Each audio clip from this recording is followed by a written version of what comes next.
some more formatting and style issues. That's where it gets more technical. That's not about the content, that's about the form and what it looks like. Consistency is everything, almost. If you're going to write a word that has different possible spellings in one way, then write it that way throughout your text. If you're going to use double quotation marks or single quotation marks for a quotation, do that consistently, for instance. Consistency is extremely important in the bibliography, as we'll see as well, but also in the formatting and the spelling that you choose. There are differences between English and American spelling.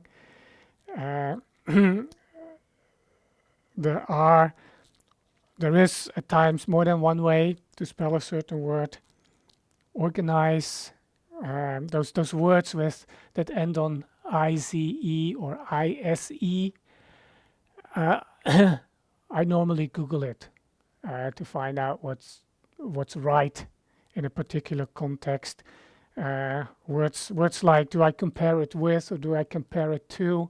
That's where Google is great. You'll quickly find a language websites that explains to you what the difference is and what's the right way to do it in different contexts. So make sure you pay attention to such details.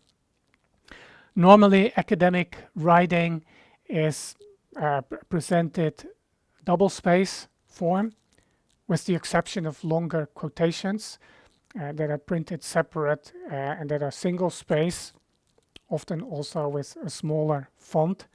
Longer quotations, that is, if they're 40 words or more, then you make them a separate paragraph, indented, slightly smaller font, single spaced. If it's shorter than 40 words, you keep it in the text in quotation marks. Either way, it's clear that it's a quotation. Either way, of course, it needs a reference, something we still need to talk about. You need to divide the text in paragraphs, and they shouldn't be too long. One page is too long. Don't use exclamation marks. They don't really belong in academic writing for the most part. Footnotes. I assume you'll use a word processor and it has this feature, so it's really easy to make footnotes. They will be in small print at the bottom of the page. Use them with prudence and in moderation. There shouldn't be more text in the footnotes than in the main body of your text. Actually, it should be a lot less. Minimize your use of footnotes. So be prudent and moderate in using them. Abbreviations, if they're not common knowledge, if they're specific to your field or your subject, you write them in full on first occurrence, and then in round brackets the abbreviation that you're going to use, and then after that you can use the abbreviation. For instance, School of Biblical Studies, if you refer to this more than once, first occurrence you say School of Biblical Studies, brackets SBS, and then from there on you can write about the SBS. I mentioned quotations. 40 words is the boundary between keeping them in the sentence or printing them separate. The quotation needs to be exactly how it appears in the original, word for word, including the spelling. It should be exactly the way it is in the original. Now, it is possible to add something to it, a comment, for instance, or an explanation. In that case, you put that in square brackets. That's a convention that makes it clear this is your edition and it's not part of the original. It's also possible to leave something out. If you want to abbreviate it And the words you take out, you indicate with 3 dots. Then everyone knows it's not the full text, it's abbreviated. That's fine too.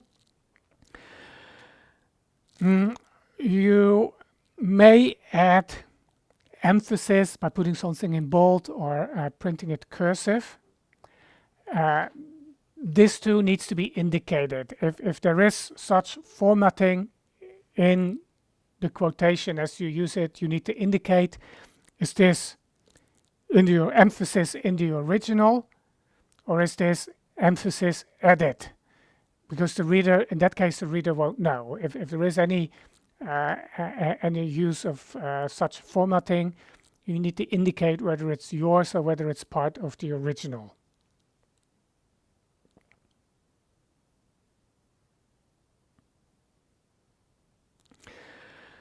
Now, there are many more formatting and style issues that you'll probably run into as you're working. Can't cover them all here. If this happens, it would be very helpful to have some sort of style manual at hand to help you with this. Those are style manuals for academic writing and for other writing, publishing, that will help you in some of these difficult decisions. What's the right way to do it? Yeah, make sure that you have at least that free option available as you are writing, or with time, if you do more research, more academic writing, if you continue with studies, then perhaps it's worth the small investment of getting a book, a published guide for academic writing. See the bibliography in the paper for more suggestions. We have one subject left, and it's a rather lengthy and important one. It's how to do bibliographies and references in the text. That's what we'll cover in the remainder of this talk.